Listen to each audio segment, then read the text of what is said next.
Good evening, everyone, and thank you so much for joining me tonight for the FAFSA Masterclass.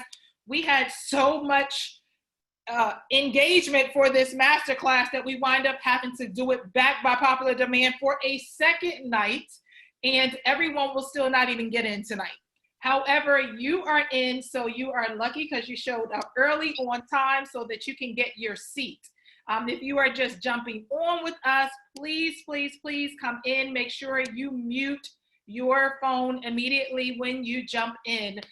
Once I go into presentation mode, if someone will continuously tell people mute themselves, that would be great. It just helps in the chat box to keep everybody together. So I am going to go ahead and share my screen, and then we are going to get started.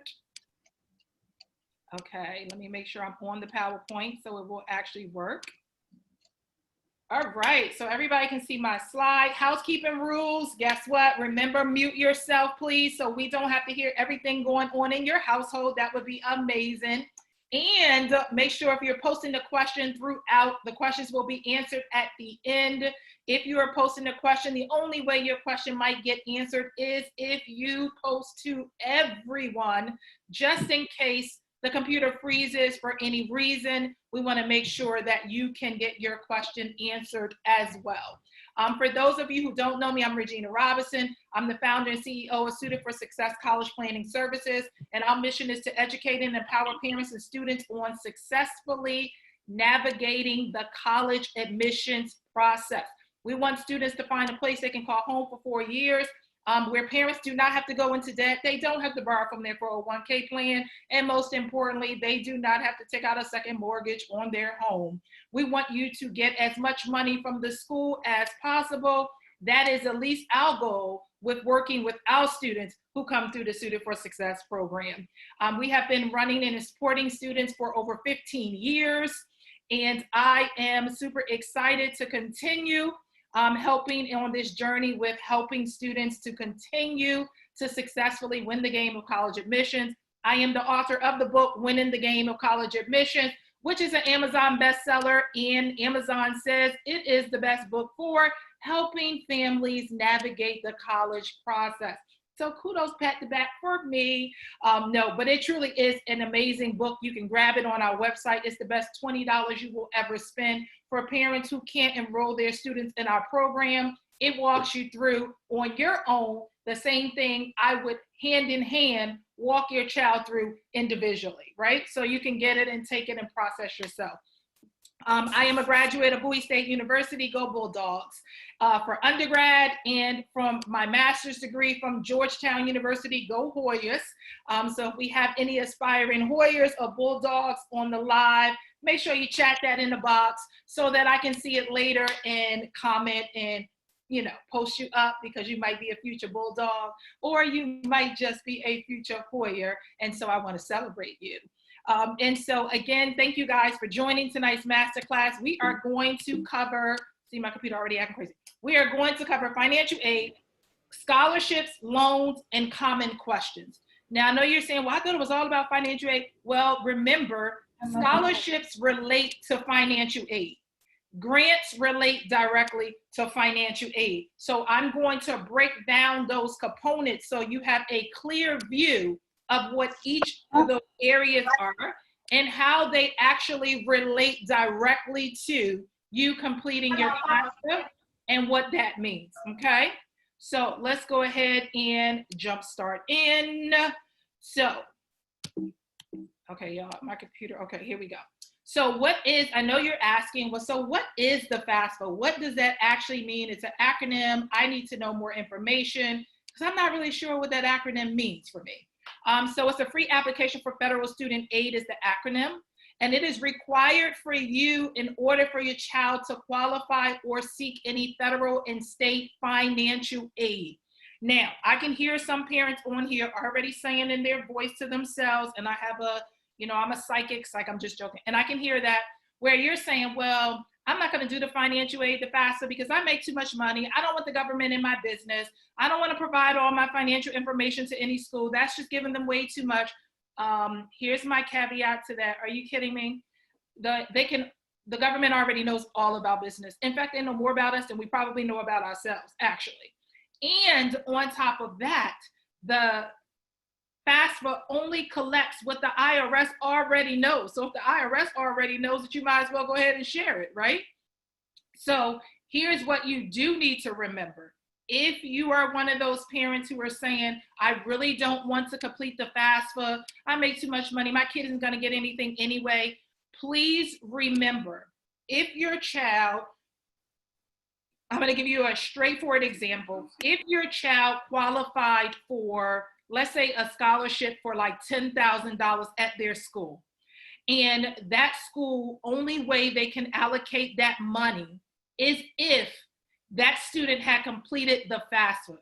Do you really think the school is going to give you a personal phone call and tell you, oh, Miss Robinson, Ashley is due, my daughter's name is Ashley, she's a freshman in college right now, right? So Ashley is due $10,000.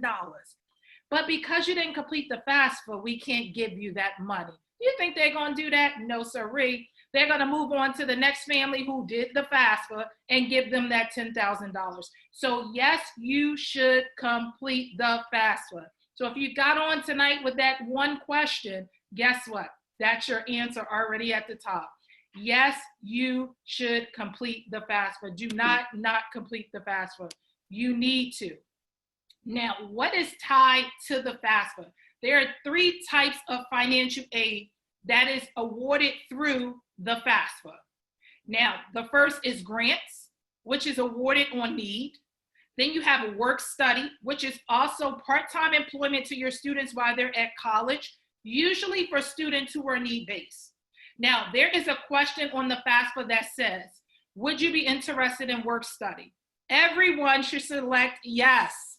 Here's why. You can decide later you don't want to do work study, but you don't want to not select it, then all of a sudden need it, you qualify, and now you can't get it because they've already allocated out all the students who qualify for work study.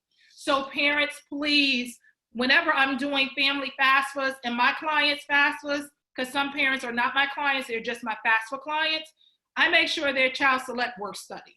Why? Because it's an extra approximately $700 to $2,000 a year for that student at that school year. So they can use that money to actually go towards actually paying towards their tuition, okay? So again, please make sure you stay on mute throughout the presentation. Thank you. Loans are money borrowed that you must pay back. Remember, loans are money borrowed that you must pay back. And we'll talk more about that later in the presentation. Now, the FAFSA application opens when? Tomorrow, October 1st. Now, if you're a parent who snuck on this FAFSA masterclass and your child is not in the class of 2021, this does not apply to you. The FAFSA does not open tomorrow for you. You are going to do it when your child is a senior in high school. That is why this masterclass is for parents who have seniors graduating in the class of 2021. But you're more than welcome to stay along for the journey tonight. It opens tomorrow, parents. Now, I know most of you are saying, oh my gosh, do I need to jump on it and do it tomorrow? You can, but you don't have to do it right tomorrow, okay? So students, it's for your senior year, and here are a few items you need when completing the FAFSA. A student and parent ID, which is PIN, which is a username and password. You go to FAFSA.gov. You see the website on this screen, on this slide. Suggest you take a picture in case you won't be able to remember the website. It's FAFSA.gov. But I know you got your notebook and pen and paper out because I had that on the email reminder. Grab your notebook and your pen and your paper. Okay, so write down FAFSA.gov and know that you need to go and get your FAFSA ID. It is a username and a password. Then you're going to have your tax return. So if you've not visited Uncle Sam for 2019, this time is past due. You need to get those tax returns done immediately because they take time to process. Your W-2 forms from your job, your bank statements. And when I say bank statements, I say that loosely goosely, but that is all I can say about that tonight in public.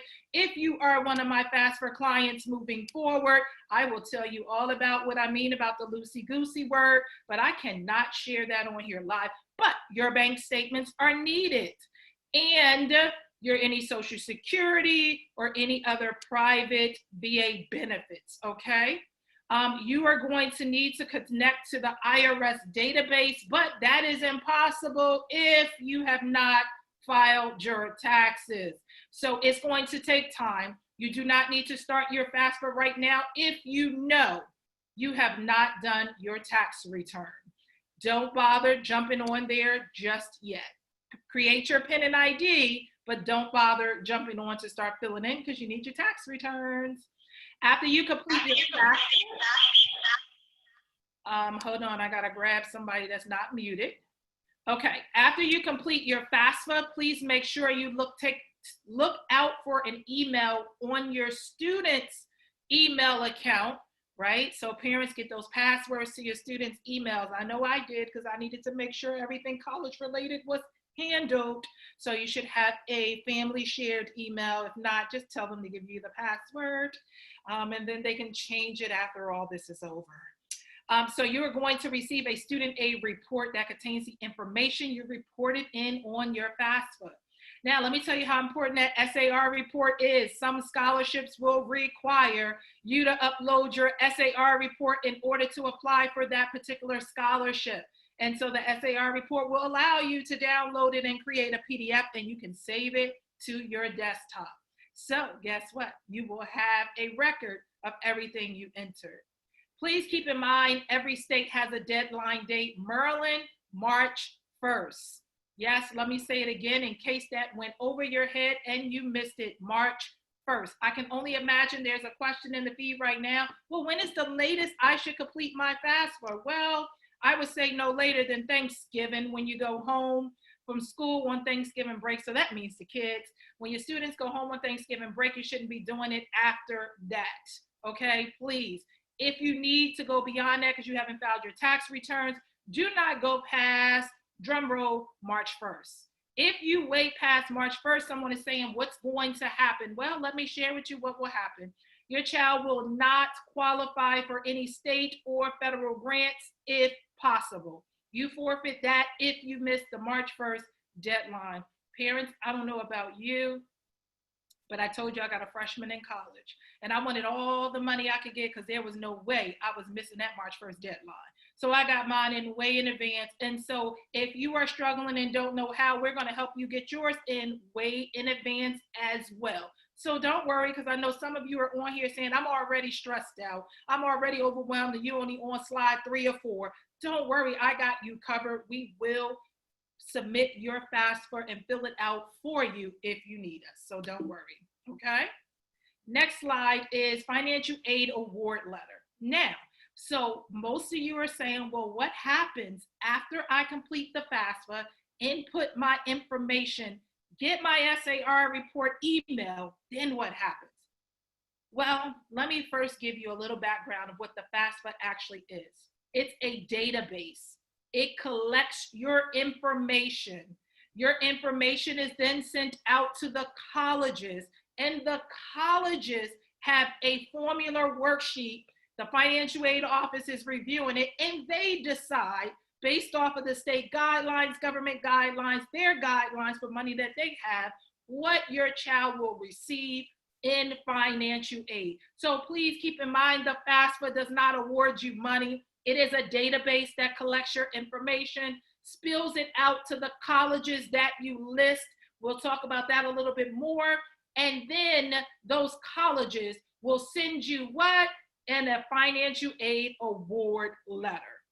Now, what will be in that letter will determine the money you receive based off the FAFSA. Now, you see it says, the financial aid office of the colleges you have sent your FAFSA report to, 10 schools. Here's a bonus. Can I give you guys a bonus tonight? I'm sure you're saying yes, so I'm gonna just go ahead and give the bonus, right? Because I know you're in the chat like, girl, don't hold anything back. Give us everything we need to know tonight, okay? So here's a bonus, because I can hear your kids now saying, well, why does she only have 10 up there? I'm applying to like 15 schools. Parents, please understand. There are, you students, hear me, and Ms. Robinson is just trying to help you stay focused and distinct in what you need to do. So you can only go to one college in the end. So all you need to apply to is 5 to 7 schools. You can only pick one. And here's the deal, you can only, and I said only with a capital O-N-L-Y, you can only put 10 schools in the FAFSA. So if you just want to go against Ms. Robinson and go past 7 and go to 10, then that's okay. Don't go beyond 10, because guess what? You'll never get a financial aid award letter from that school because you have more than 10 schools. So you need to stick with just 10. All schools will send you an award letter outlining what you will receive from that college or university. So now I know y'all saying, do not leave us hanging. We don't know nothing about no award letter. What will it look like? What would it entail? What's gonna be on that award letter? I told y'all I got y'all covered tonight. Here's one on the screen. Take a look. You can screenshot, do what you gotta do. But I wanted to let you see what a sample award letter looks like for you. Now, here's the key things about that award letter. When you get that award letter, you need to be looking closely at the award letter. It's so funny, I get phone calls all the time from parents and they are excited. And I mean excited. Miss Robinson, now these are parents I don't work with that are going through my program because my parents know. But they're like, Miss Robinson, my baby is blessed. Thank you for your workshops and your master classes because we got zero balance to pay for the school. And I said, oh, that's great. Let me see. Send me a screenshot, girl, of that award letter. Text it over to me and let me see. And I'll look at it, and then I have to call them back and say, you got a few minutes? Because I'm going to take a few minutes out of my time and bless you and let you know that you need to look closely at this award letter because it's not quite what you think it is. So now, tonight, I'm going to give you guys a bonus. And I'm going to walk you through what an award letter looks like so you are ready, right? So here we go. Every school will tell you what their estimated cost of attendance is. You see this school is $55,000. Yes, just in case you are having a heart attack right now, moms and dads, I know, I feel you. There is schools starting ranging from $25,000 through $80,000 to $100,000 a year. We just happen to be showing you tonight a $55,000 school. So you see underneath that, it breaks down and tells you exactly what equals to $55,000. Tuition and fees, housing and meals, books and supplies, and personal and miscellaneous. All of those items equal $55,000 for the year. I know some of y'all are saying, Lord have mercy, where am I gonna get all that money from? Well, we're gonna break that down now, okay? So this particular student qualified for a presidential scholarship, which is merit money. We're going to get to that in a couple of slides and break it down real, like, you groove at the club, break it down real low. We're going to get real low and go into that, okay? So in their award letter, they are getting $20,000, right, for the year. $10,000 first semester, $10,000 second semester, they're going to be awarded. Total $20,000 for the year. Then they qualified after doing their FAFSA, right? Because they knew better. They took Ms. Robinson's master class. I'm just joking. I just threw that in there. And they did their FAFSA, and they got a federal Pell Grant for $600 each semester, which equaled $1,200. They got the Federal Supplemental Education Opportunity Grant, which equaled $1,000 for the year. And then they got a state scholarship. So they beat that March 1st deadline, guys, and they got $900 to go towards it. And then they checked the box that Ms. Robinson told them to check about work study, and their child got $3,000 for the year towards that for work study. Now, I know you're saying, why is these colors on this award letter? Check it out. So remember I told you the parents will call and say they got zero balance. They forgot to read in the orange lines. Now you see how this school outlined in orange. You know how credit card statements, the little finance charges and all that extra high interest is in real small print. College award letters look like that, some of them too. But this is a great school. That's why I use that as an example. Don't ask me what school this is because I don't remember. But they do a great award letter. So they put in orange, dark orange, because you see the two colors of orange, dark orange, what is given to you if you decide to say yes. If you don't decide to say yes, then that is not money you can count towards your balance, okay?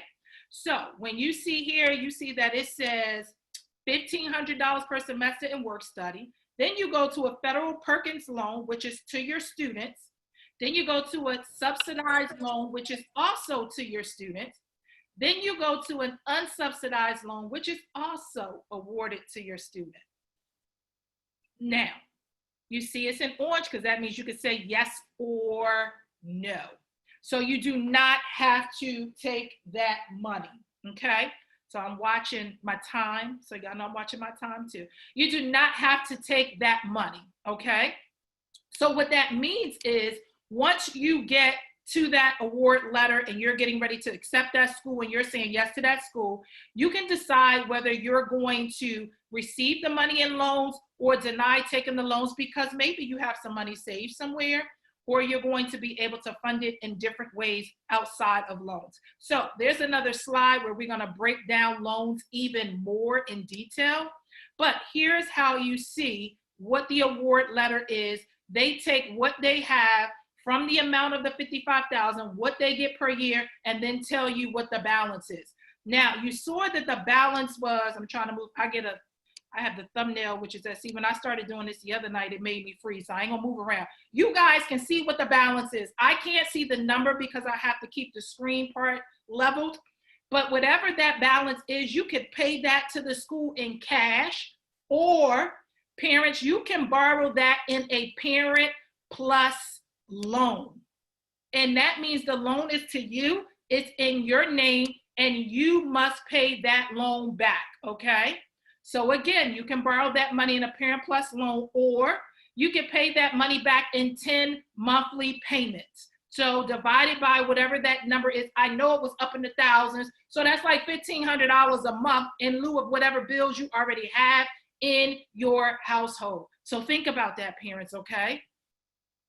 Now, we're going to go to the next slide.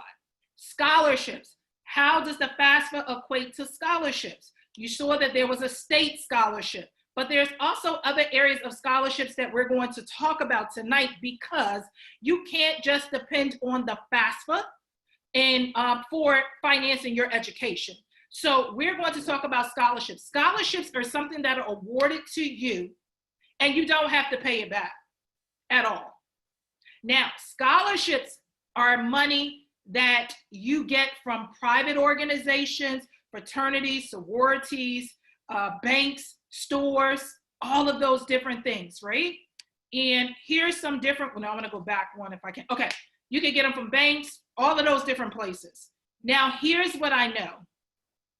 Parents, hear me on this, because I just told y'all I work with kids every single year. I see it, I know it. I know what the kids are not doing. Why? I just got my baby too, so I know what they just not doing, right? So they are actually overwhelmed with work, right? Overwhelmed with work. They have all their schoolwork, they have other things going on, and so at the end of the day, they cannot handle everything. But that's where we come in as parents and we support them on things. But here's what I do with my students. So hopefully this will bless you. This is another bonus, because I'm going to throw bonuses in all night. But here's another bonus for what we do with our Student for Success Shining Stars. So my clients that are in my program, this is what we do. Every month, they get a list of scholarships. I did the research. I'm the one who gave them the list. And so all they have to do is click on the list, apply, research, see if it applies to them, see if they qualify, then hit the button and apply. And then to hold them accountable, they have to then send myself, their self, and their parent a group text together and show us that they've done at least 10 scholarships every month. Now, I know you're saying, the students in the background saying, she is tripping. No, I'm not. How do you expect to pay for college if you are not doing scholarships? So parents, here's what I said. We can't guarantee they will get the scholarships, but we can guarantee they won't get them if they don't do them. So we need to hold them accountable to actually doing scholarships so they can try and get money for scholarships. Now, in about 2 slides later, there's going to be a list because somebody already just posted, probably, I'm sure, and I can't see, but I know you have. Well, with some scholarship databases, tell us where we can get some different scholarships. I'm going to put it up on the screen, have your cameras ready and take a screenshot because they're databases. Now, you can get these same databases right off of my website under our resources tab, and it's free. But we got them in the slideshow too, so you can see. So parents, please make sure you are doing scholarships for your children. Let me tell you about my daughter. So parents, sometimes here's another bonus. Your kids are overwhelmed, they're exhausted, they're tired. Sometimes they got a lot of schoolwork, especially with this online learning. Mental health is huge during this season right now. And it was happening for the class of 2020 as well. And it's repeating for 2021 at an even higher level. And so what I had to find myself doing is helping my daughter with the scholarships. Listen, at the end of the day, parents, the money come from us. So we got to do what we have to do. I had my living room with stacks in rows. We would print it out and put them all in stacks by due dates. And we were working through them. Now, we didn't know if she would guarantee to get any. The problem is COVID hit and a lot of scholarships weren't offered because of COVID, unfortunately. However, guess what?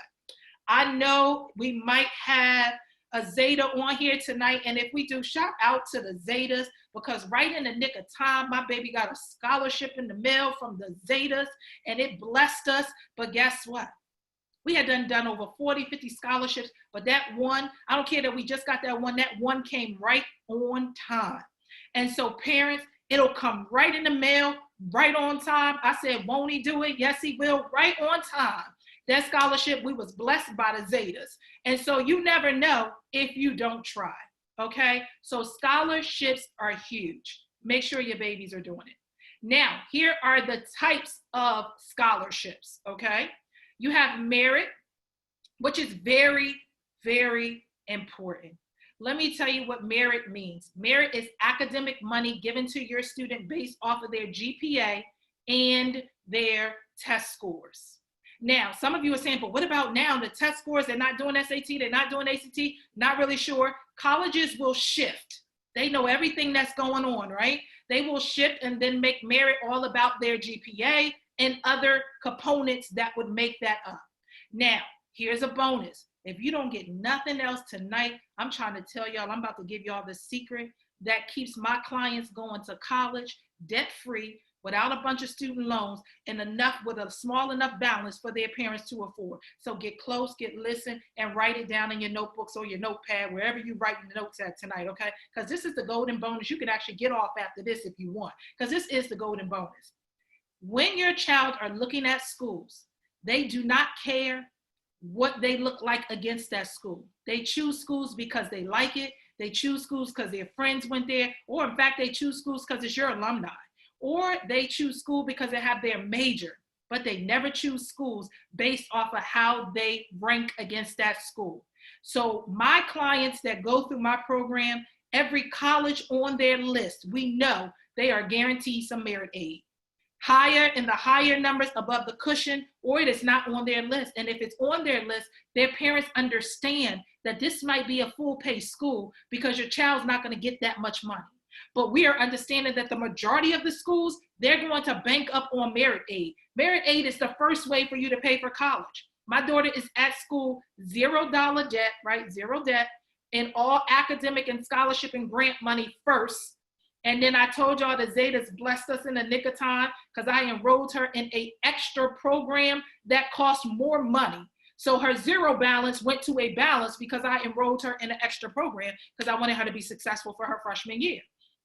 However, she's at her school with $28,000 in merit aid. Guess how much she had in aid alone from all of her schools she applied to? Just merit and grants and scholarship, $1 million. Why? Because every school on her list had to be given at least $15,000 plus in merit aid, or she wasn't applying. Because I wasn't spending no money on college. Hello, no, not.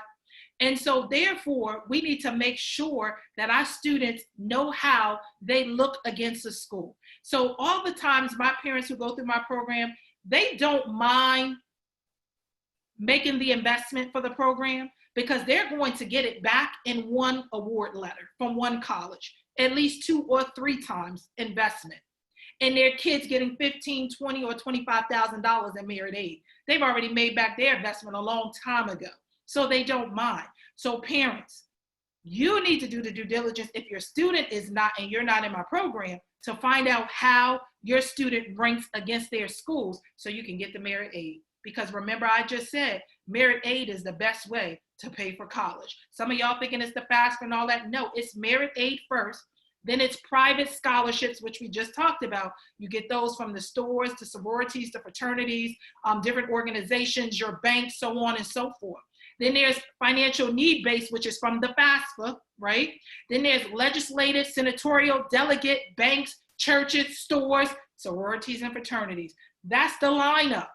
Then is if you have any money saved, and last but not least, it's going to be if you got to take loans. Now, we'll talk about loans on the next couple of slides, okay?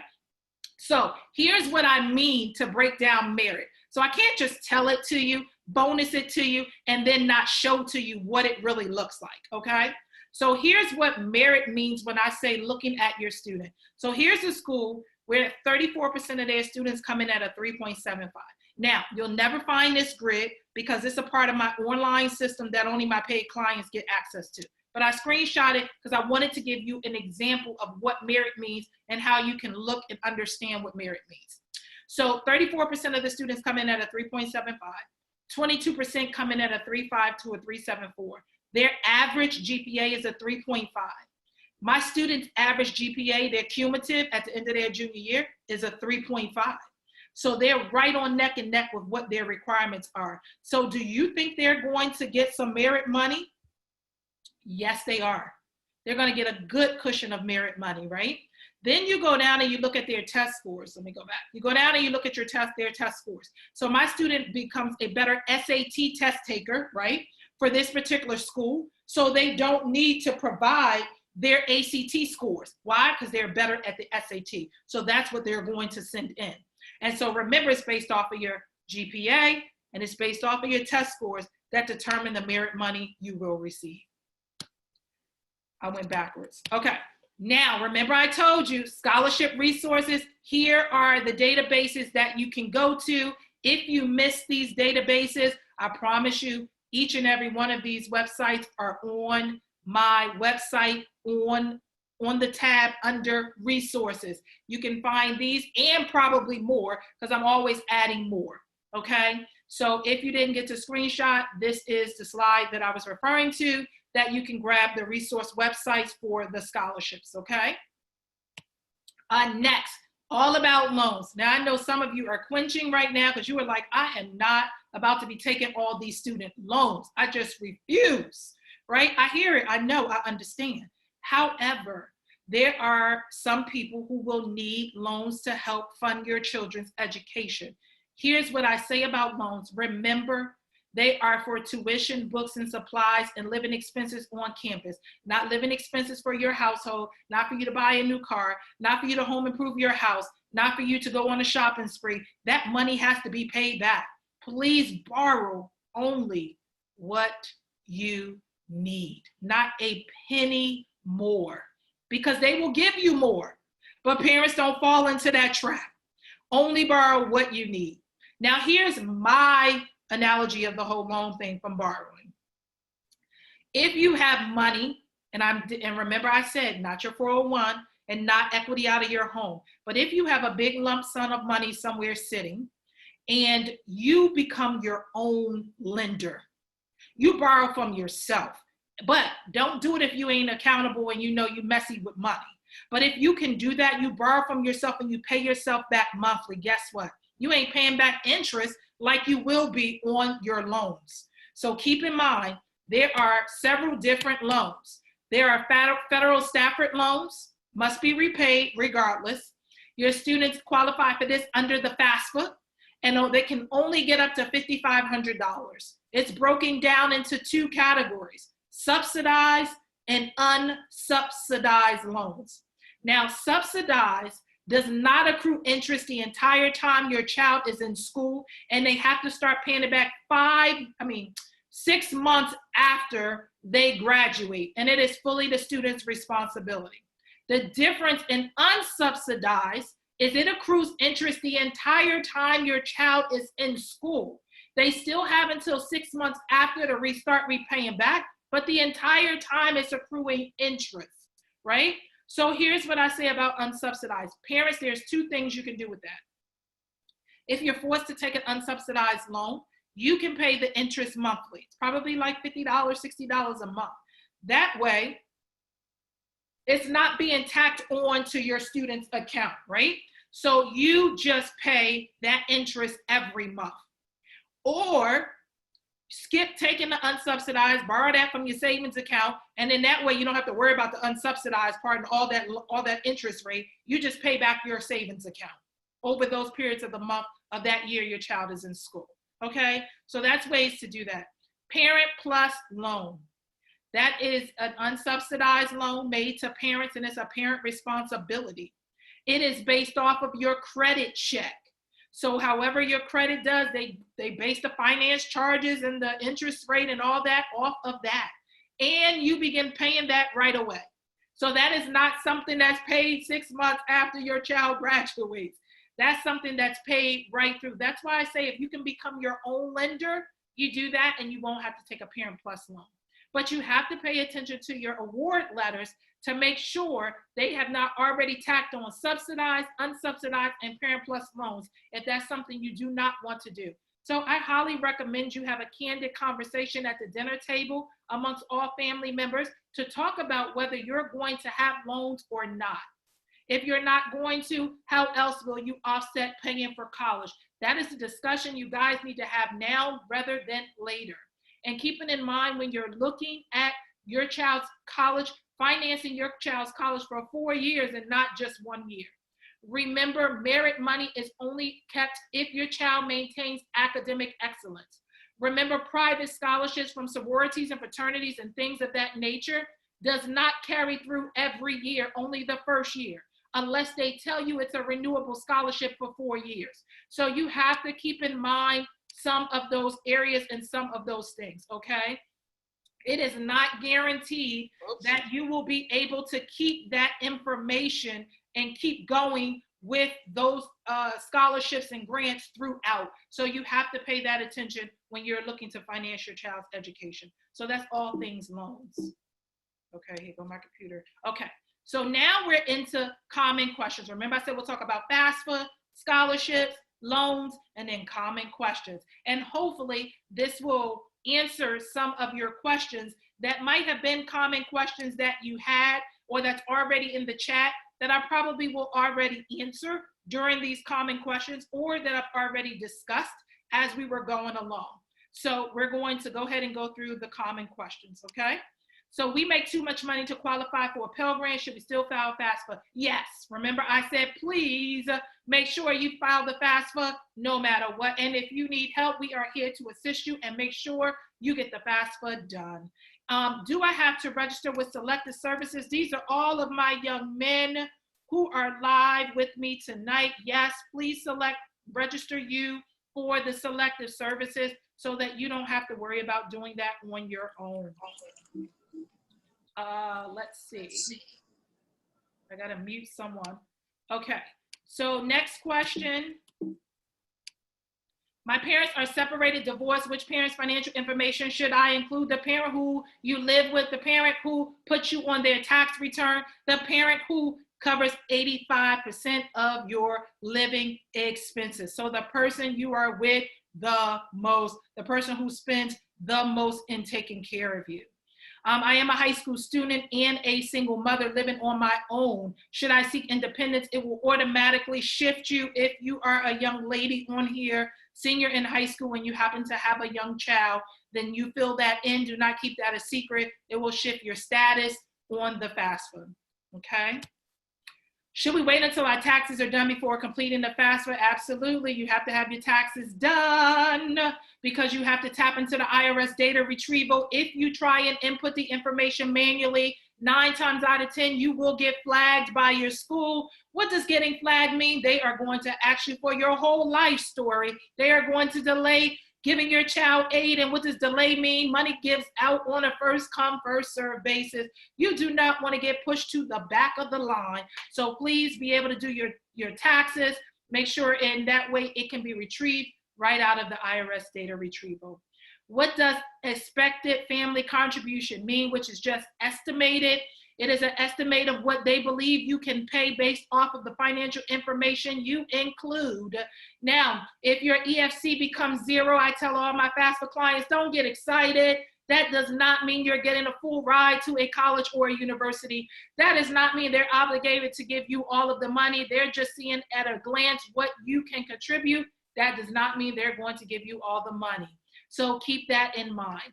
The higher, someone say, well, I might get a high EFC. What does that mean? That just tells them that you can afford more. It doesn't mean that that would take away anything that they're willing to give you in merit money. That's why I remember my bonus to you earlier. Finding those merit schools is a benefit so that you can get to that money to tap into, and then you don't have to be subjected to worrying or over worrying about the part of being pulled back because of your EFC. The FAFSA looks at certain things in order to determine your eligibility for aid. There are also certain things that they don't take into consideration. For example, retirements account are not accessed as part of the FAFSA process, but checking and savings accounts are. But again, here are my, if you are my FAFSA clients, remember I can only say so much in a live like this. And so again, checking and savings account, remember the FAFSA, this is a bonus, take it as you please, digest it as you see fit, and use it to your advantage. The FAFSA can only see what you submit on the IRS. On your tax return. Other than that, they can't see clearly. So you take and interpret what you want to interpret from that.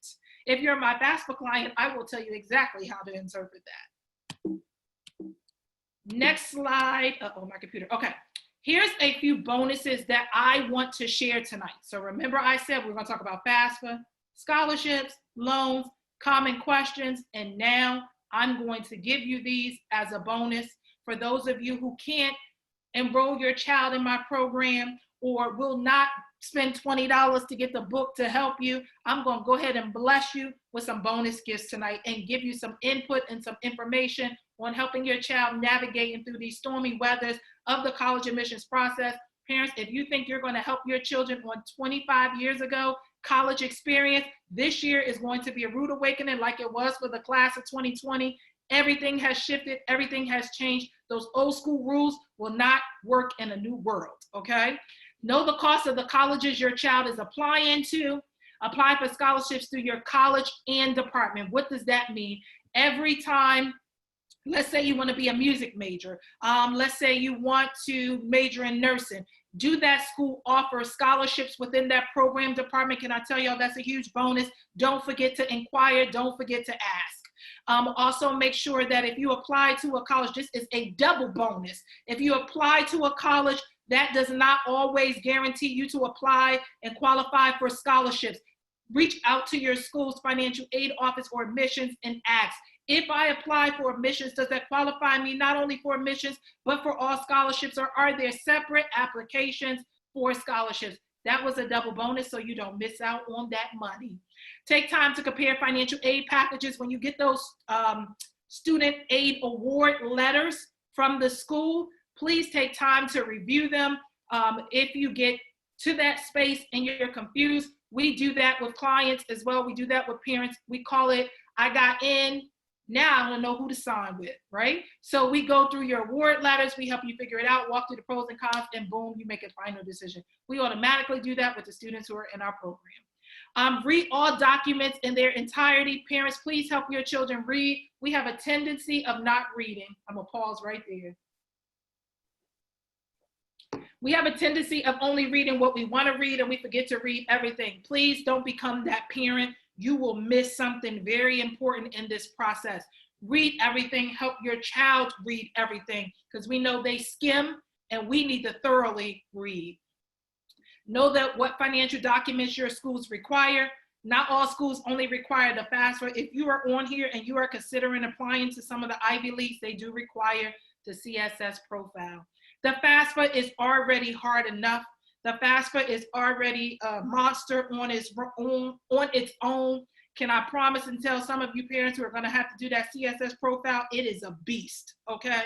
They want to know everything about you and your personal life. So get prepared if you have to do the CSS profile. If your family dynamics change after you file the FAFSA or make the necessary changes, reach out to your school. Don't be afraid to let them know you have lost income or something has happened. This whole FAFSA masterclass was all areas and ways of exposing to help you understand and find out how to show me the money, right? Here's what I know. Most of you are saying, well, I don't know if there's really money out there. Let me dispel that myth very quickly. Now, this is where the slide froze on Monday night, so I hope it doesn't do that again. It says $3.5 million. Let me tell you what that $3.5 million means. Last year, I worked with 19 seniors. My daughter made 20. So that was 20 graduating seniors from the class of 2020. They all together earned $3.5 million in scholarships and grants. Some high schools don't even earn that for a graduating class. And so why? Because I told you the bonus. I told you could have checked out early on, right? Here's why. We make sure they qualify for merit money so that they can get that off the top. Because if they can get that, they can help finance their education at a better level than trying to go into debt to pay for college, okay? So listen, show me the money is true. The money is out there. Please don't say it's not out there. Please don't think it's not out there. It is out there. I told you my daughter is now a freshman. She's a freshman at McDaniel College, doing very well. They are on campus, believe it or not. My daughter goes to school. She went to school free for $0.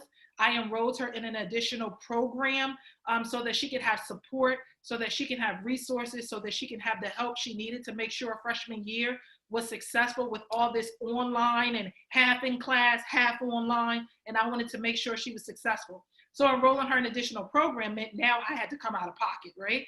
But won't he do it? God is amazing. I told y'all the Zetas blessed us with a scholarship. And so we didn't have to wind up paying. And guess what? The program she applied for, here's another bonus, parents. I'm just dropping them all night. The program she applied for, y'all know, I asked the school, well, wait a minute. My daughter really needs this program. And is there any scholarship money? I know you got some donors or something giving money to this program. Is there any money for this program? So of course they said, oh yeah, but the scholarship is very competitive. I don't care about that. Give us the application. We competitive too. So we put in the application and got blessed with 1,000 of the money to go towards the program, which was $2,900. And then the Zetas gave us $1,400. So we had $650 to pay, and that was it. Won't he do it? Yes, he will. He is an awesome God. And so literally my daughter is at school for her freshman year, and we only paid $650. I told you I wasn't trying to pay no money. I meant that.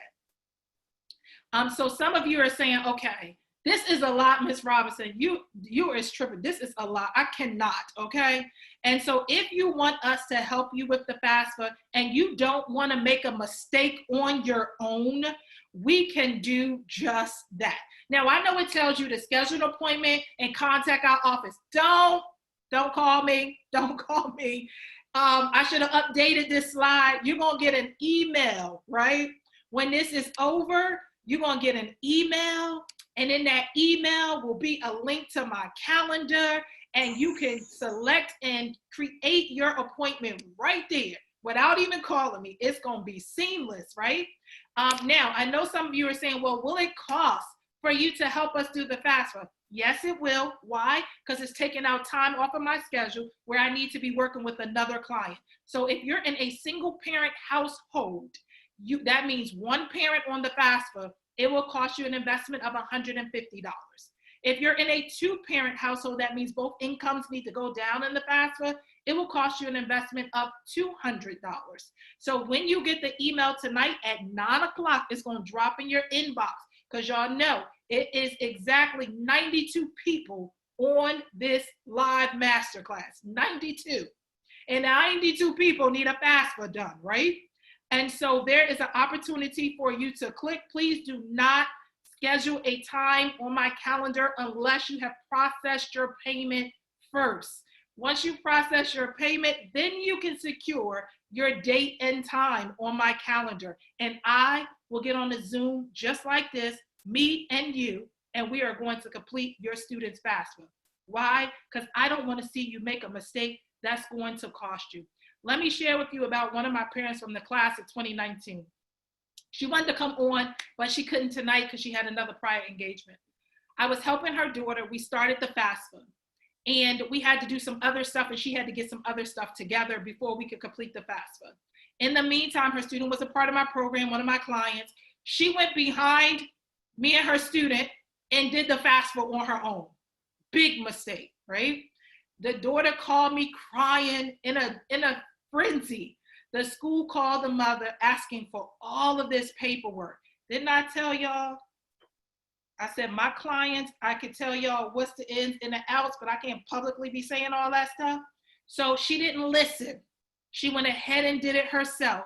And again, I repeat, they only can see what's on the IRS, your tax return. Don't start giving all that information you don't need to be given. Okay, that's all I'm gonna say. Well, she did that, and guess what? She cost her daughter $14,000 in scholarship money because of what she inputted on the actual FAFSA. Second parent, this was years ago. Student, one of my students, the parent was like, oh, Ms. Robinson, we good, we can do the FAFSA, because if they're in my program, I automatically do the FAFSA for them. But if they're not, we do it for parents who are not in our programs as well. So you don't have to be in our program for us to assist you with the FAFSA. She went ahead, she did the FAFSA on her own. She called the financial aid office and was like, I just don't understand why my student isn't getting anything, like nothing. All you guys are giving us is loan. He's a good academic student. He's this, he's that. We didn't get anything. The school says, well, ma'am, you are way above our income level. She was like, well, what do you mean way above? She said, well, ma'am, between you and your husband, you said you guys make $400,000. The parent said, she said, I almost had a heart attack on the phone. I only wish we made $400,000 together. Together, they made $180,000. She had done doubled her income almost into the FAFSA because she did it by herself. Parents, this FAFSA form is like doing your taxes. If you don't do your own taxes, don't try and do something you are not familiar with, and then it costs you on the back end way more than the little $150 investment or $200 for us to assist you. I would rather you let us assist you than you do it wrong and not get to cash in on the aid that you deserve from your child's school. So again, everyone will get the same email. Everyone will get an opportunity to do the same thing.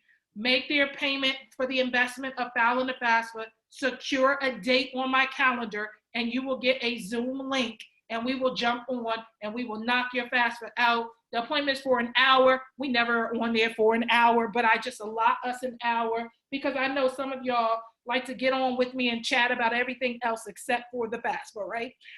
So we allot an hour, but it usually doesn't take us an hour. So Q&A, questions. I can see the chat is blowing up. Let me see if I can stop share and go to the question box so I can see what is in here. All right, so I'm gonna scroll up and start looking for all of your questions. Okay, so someone said, once you add a school to the FAFSA, can you go in and delete it? So if you decide to pick a school and all of a sudden you say, you know what, I don't think I want that school anymore. Yes, you can delete it. But if you're talking about putting all your 10 schools in and then starting deleting so you can add more schools, I would not suggest that because then you're gonna wind up not getting an award letter from somewhere. Okay. Oh, we got West Forest High School from Clemens, North Carolina. Welcome. Let's see. CMIT. Hey, CMIT. I used to come and speak at that school all the time. Hey, CMIT. I'm trying to get to all your questions. Okay. Oh, somebody said the Ravens lost on Monday night.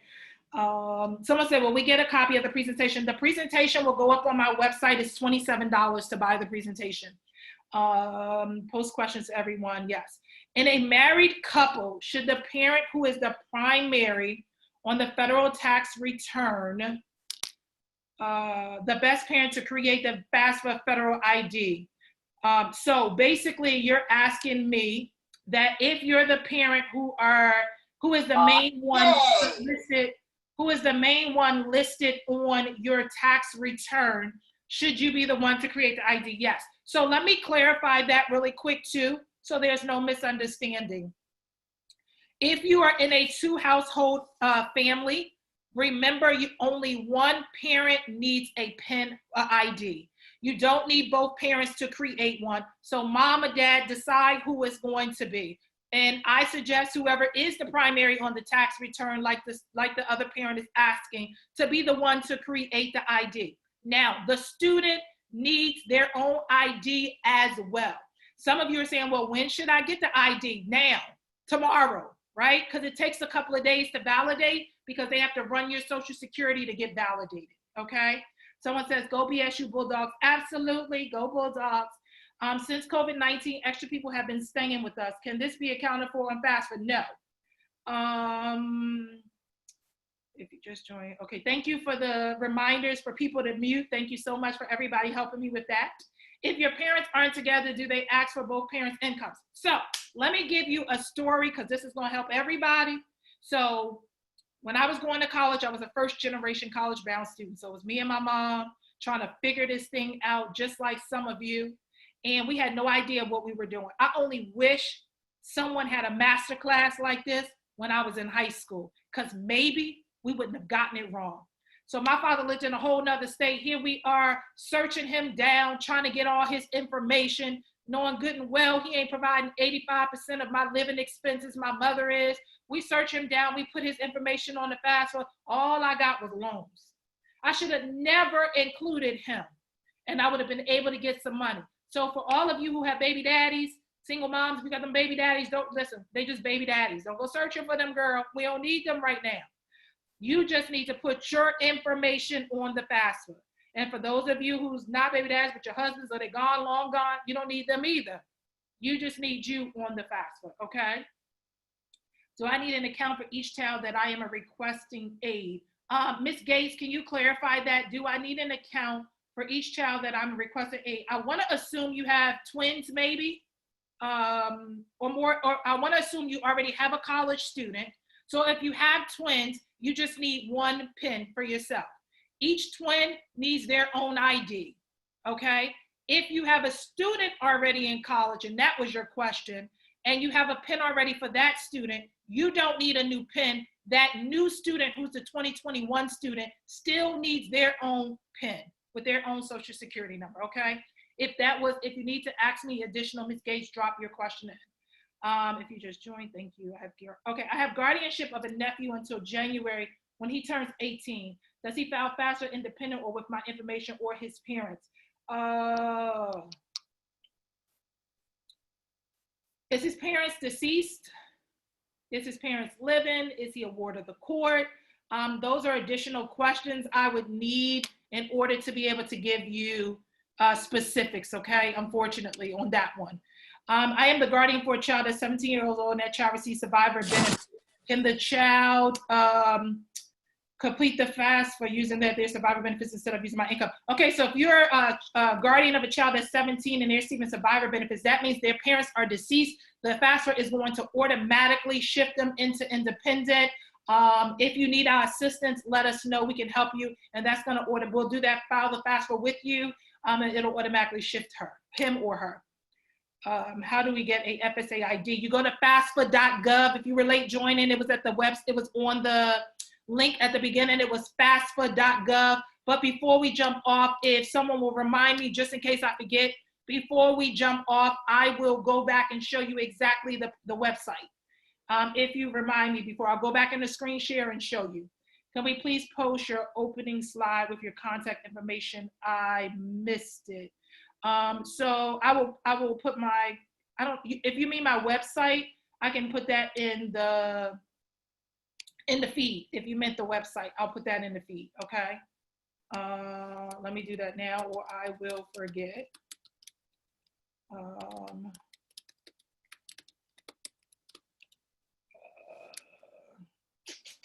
Okay. So see, because when I typed in, drops me away from the questions. I should have never did that. Wait a minute, I gotta find where I was. Okay, go BSU. No, that was somewhere else. Okay, here we go. I did that one. Okay, I did the nephew. I did the 17-year-old. Can each parent upload their own financial information in FAFSA privately, meaning the parents don't have to see each other's financials? Okay, so maybe I'm like way in Neverland. I'm confused by that. But if y'all live in the same household, I would expect that y'all know each other's financials. But if you were talking about a parent that does not live with you and you are not together, both parents shouldn't go on anyway, okay? So that is for that parent who posted that. Can each parent upload their own financial information privately? You should not be putting both parents, because apparently the student only lives with one parent. So then why are you even getting the second person's parents' information to put in, okay? If you live in the same household, I can't imagine you don't know each other's income. So I have to know what that means. Hey, I do have a Zeta on the line. Go Zetas. Go Zetas. Thank you, Zetas. Yay. Okay. I have a freshman in college and a senior in high school right now. I did the FAFSA last year. Will I need to create? No. So if you have a freshman in college and you did the FAFSA last year, your PIN still works. Your username and password will work for this new student. The new baby, that's a senior, definitely needs their own ID though. So they need their own application. They need their own ID. Only thing you are using at the very end is your password and username to sign. That's it. She will gladly distribute that. Send that Zeta scholarship information right over to the student counselor. So the Zeta scholarship came to me last year. I have no idea of it for this year. I haven't received anything from them this year, unless the Zeta has put it in here in the box. She is a super engaged Zeta and will assist you as needed. Yeah, so if the Zeta is posting this stuff in the scholarships in here, then yes, but I hadn't received anything from them this year. Where do we find the merit scholarship amount for the colleges? You would have to go on their website and see what their scholarships are for their presidential, vice president, and any of their merit rankings for their scholarships, okay? Not knowing the information for my student already in college, can he qualify for merit aid as well? If your student is already in college and he didn't get merit aid, he doesn't qualify. Where can more information be found about your program, including costs? Young women must register for selective services. Well, no, girls do not register for selective services. Only my young men. So that's why I said young men. Only young men register for selective services. So someone said, where can more information be found about your program, including costs? So if you're a class of 2021 student, parent, family, we only have 3 spots left in our program. Our program investment for students working and going through our VIP College Bound program is what it's called, where we assist the students with navigating, finding their top 7 schools. They get to apply between 5 to 7 schools. We help them go through that, make the list. We help them with their applications. We send them a list of scholarships every month that they need to complete. We work with them on their essays and their supplementals. We also work with them on getting their recommendation request letters and transcripts from their counselors and teachers, as well as we work with them on making a final decision on what college they're going to pick in the end, looking at their award letters and all of that. That program investment is $5,500 usually. Due to COVID, I discounted the investment and took off $500, and that investment is $5,000. As of today, it's been that way where you can pay in full $5,000 or you can do 5 payments. As of today, it stays at 5 payments. As of tomorrow morning, it will shift to 4 payments. And so when you get the email at 9 o'clock, the link to that website to show you everything that our program includes, after me just explaining it now, it'll just be in writing on there. You can click and enroll your students. It'll cut off after 3 students. So again, we have 3 spots and that investment is $5,000. We understand our program isn't for everyone for the investment. That's why I highly encourage you to get the book. You can get the book right on our website. under our, it says books on there. You can click on there and buy the book, and it will bless you as well if you can't enroll your child in our program. We would love to assist your child though, and make sure they can find a great home call. They believe could be home for 4 years and go to school without paying a lot of money. Does the information also apply to adults returning to college? You need to get a FAFSA, yes, as an adult returning to college. I love your knowledge, love the energy. I am signing my daughter up today. We need you, an awesome God indeed. Yes, he is an awesome God. Yes, he is. He is always on time, because we're going to need to call on him now more than ever. And so if there's someone on here who does not, everybody who knows and connected to my platform, I do not hide that I am truly a woman of faith, and my whole entire business is surrounded around faith, because without God, I wouldn't be able to bless so many families. And so can you say more about what your program offers beyond the FAFSA? So yes, I just explained, hopefully that answered. If not, ask additional questions, Ms. Tabitha, but we do the program where we work with them through the entire college process. If I were to get a full ride at a college and decide to go there, do I have to stay there, stay there all 4 years, or could I transfer to another college? Baby, if you get a full ride, you're going to remain there all 4 years, because when you get discouraged, you're going to text Miss Robinson or do something, girl, so I could give, guys, so I could give you some encouragement, so I could give you some boost, and you're going to stay there and ride that 4 years out, right? Because guess what? You could save over those 4 years so you could go somewhere and get your graduate degree. But you cannot leave that school and go somewhere else and think your full ride goes with you, because it does not. So why would you leave that 4-year ride behind? Stay there and make the best of it. Remember, every college is a great college. You create the greatness at the college that you go to. So hopefully that gave you some encouragement, because if you get that 4 years, you need to be there. How can we join your program? Inside the link, there's going to be, or you can directly email. I already put my email in the chat. If you want to make sure you get to click that button before 9 o'clock, just in case somebody else, you want to start emailing me at the info@studentforsuccess.org, and you'll be able to grab those 3 spots, okay? And I already said the price investment has been discounted to $5,000. Are your personal student loans counted against your child's eligibility? No, that's a great thing, right? So she said, is my loans counted against my child's eligibility? No, it's not, okay? My student is a junior now. Should I wait until the fall of her senior year to purchase your FAFSA service? Yes, do not purchase it now, because you can't do anything until October 1st next year, okay? But if you want your child in our class of 2022 college bound program, you can enroll in that. It will be on the same website link as the students who have 2021 in the email coming out at 9 o'clock. We do have a few spots for class of 2022 that are already open, and you can claim yours now, and your daughter or son will be able to get started. Yes, will my own student loan debt impact my child? I'm not in default and I pay my loans on time. Yep, no, your student loans does not affect your child, it's yours. How's completing the FAFSA for college any different than having completed it for Seton High School? Totally different. Seton High School is a private school. You do Seton High School's private application. What is the biggest difference from joining the program and purchasing the book? Purchasing the book, you just get my brain in the book. Purchasing the program, you get me hands-on.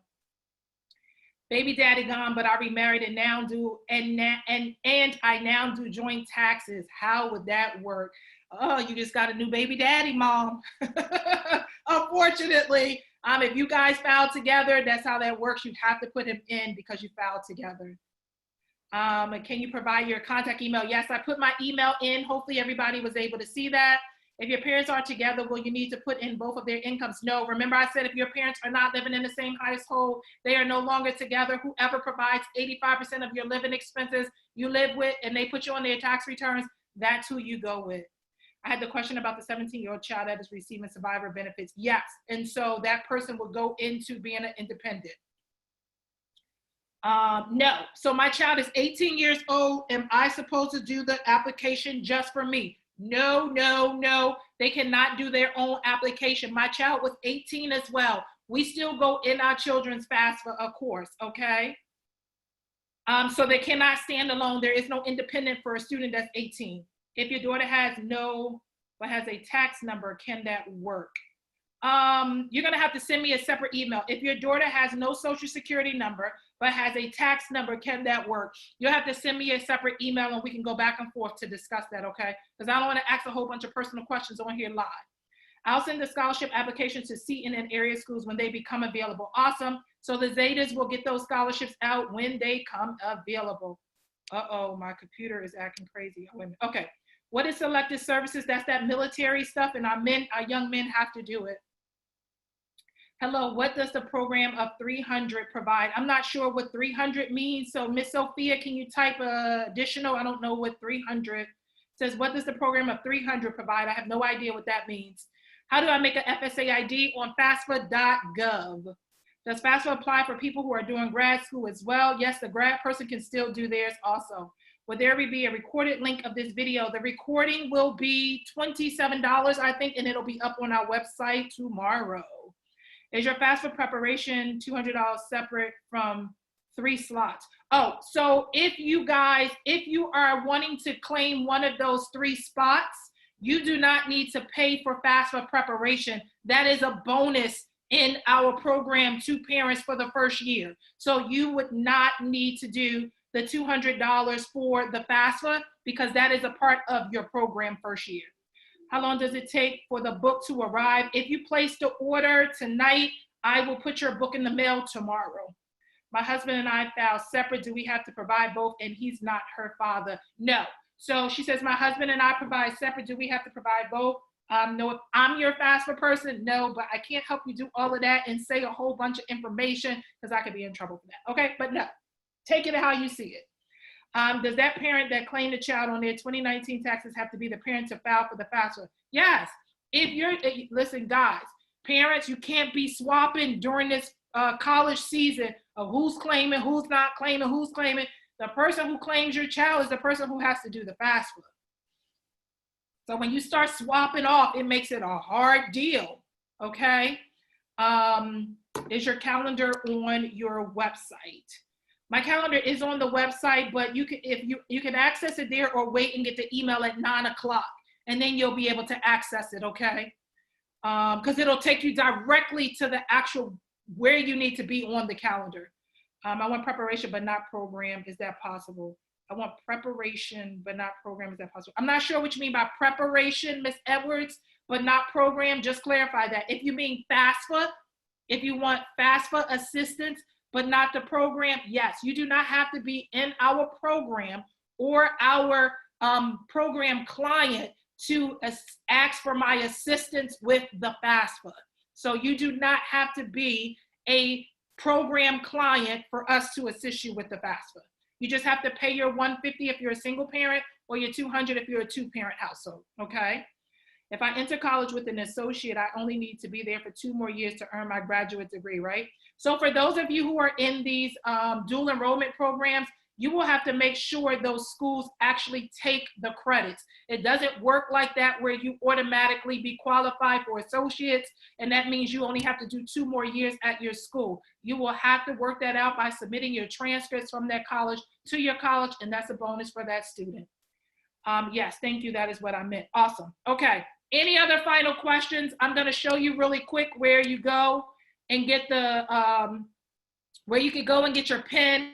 For those of you who kept asking that, I want to just show you where you can go and get your pen. So give me 1 second and I will try and find that and take you to that website. I'm going to just do it the easy way so I can go directly to it.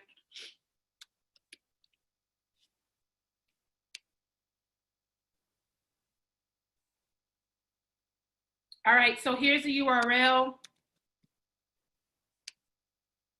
I'm going to chat the URL inside the feed so everybody can grab it. You go here and you create your ID. Simply just go there and create your ID, and then you'll be able to access getting your it's a username and password. They just call it an ID, but you're just really creating a username and password. Remember, you need one for the parent, one parent. You need one for the student on their own. Click on that website, create it. Remember, you need your tax returns done before you can actually complete the FAFSA. Remember, if you don't want to get it wrong and you want us to help you, you do not have to be one of our clients for us to assist you, and we will get it done for you, and we will make sure it is right. I would rather you get it right than get it wrong, right? $150 or $200 is nothing to my business. I charge that because it's taking time off of my calendar. I just want parents to be successful for their students so they're not spending more money than they have to spend. If you're interested in grabbing one of those 3 spots and you don't want to wait till 9 o'clock for the email to come out, just send me an email directly to my email, which was in the feed. I'll put it again, and tell me that you want one of those 3 spots, and I will respond back to you and give you the direct way to get one of those 3 spots for your kids, for your student. And again, that investment has been discounted to $5,000. We would love to assist you. Here's the deal. Don't try and do this thing blindsided, and then your child winds up not being able to find a school that they're going to be able to call home for 4 years, and then they're going to have to settle, find somewhere, and you're going to be spending way more money than you can afford to spend in the end, and then they won't be able to go off to the school. I told you, the money is out there. My students is an example. $3.5 million with 20 students. The money is there. My daughter is a testimony, 0 balance. Only reason she wound up getting a balance is because I enrolled her in an additional program. My goal is to make sure every family can get their child off to college, and the college that they want to attend, but most importantly, a college they can afford to attend. Colleges are a business. They're in the business of making money, and they want yours. My goal as Student for Success is to get their money and give it to my parents so my parents can get their child a full education without going into debt. Thank you guys for joining me tonight for this masterclass. And if you have any, the cost for the 3 slots is individual slots. I'm just saying I only have 3 slots left. We have open slots for the FAFSA appointments. You can do that. Please don't schedule an appointment unless you have paid your investment first. Don't take a time off the calendar for someone else who's paid and ready for early time because you're holding a time. We will delete you off the calendar and send you an email and say, come back when you're ready to pay. So make sure you make your deposit, pay your payment first, and then put your date on the calendar. The 3 slots are 3 individual slots. The investment for the VIP College Bound program for the 2021 is $5,000. You can pay in full, or you can make 5 payments if you enroll tonight. As of tomorrow, it will be 4 payment installments. So it will be up to you. You just need to, I don't have that link inside this feed, ma'am, but if you email me, I'll give you that direct link, Ms. Sharice. No, that was for, yes, Ms. Sharice Edwards. If you email me, I'll give you that direct link. Thank you for all your help. You are so welcome. If your 2019 taxes are not done yet, should we get help, FAFSA help yet? If you have not done your 2019 tax returns and you know when you're planning to do it, schedule your appointment on my calendar 30 days after you know the date you're planning to do it, because it has to register in the IRS database.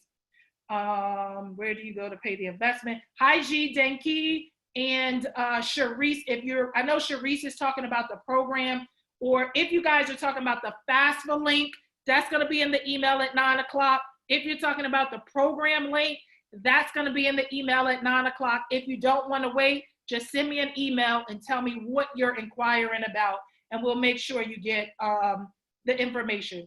Could you repeat the tip you gave earlier about choosing schools based off of how you rate in the school? I was confused on what that meant. That meant, remember I showed you the chart. Merit money is based off your child's GPA and their test scores. And so you have to look at how your child's GPA aligns with that school, because that will say whether they're going to get some merit aid or not, okay? I had a question about your tip from earlier. It was, could you repeat the tip you gave earlier about choosing schools based off of how you rate in that school? Oh, okay, I already answered that just now. Okay, so if there are no more final questions, again, thank you guys for joining me. I'm happy I was able to shift my schedule and make it count for 95 parents to be here tonight. We had 88 on Monday. So I know the class of 2021 is all about educating and getting themselves equipped to help their students navigate through these troubled waters. You are now connected with us through our email. And so stay tuned for different emails so we can try and keep you up to date with what's going on. Again, check out our website, free resources. Grab a copy of the book if you can't get in the program, and be blessed. Class of 2021, good luck to each and every one of you. Remember, whatever school you pick gonna be a great school because you're gonna make it a great school. So whatever you do, do your best. Finish out your senior year on a positive note, and remember, the best is yet to come. Yes, good. So you got your book after Mr. Bickerstaff. This was an awesome presentation. You're welcome. Much appreciated. Thank you, thank you, thank you, thank you, thank you. You guys are so welcome, so welcome. Thank you so much for your time. I received my book. Yes. Thank you, thank you, thank you. This was amazing. You guys are so welcome. Have an amazing evening. Have an amazing evening and be blessed.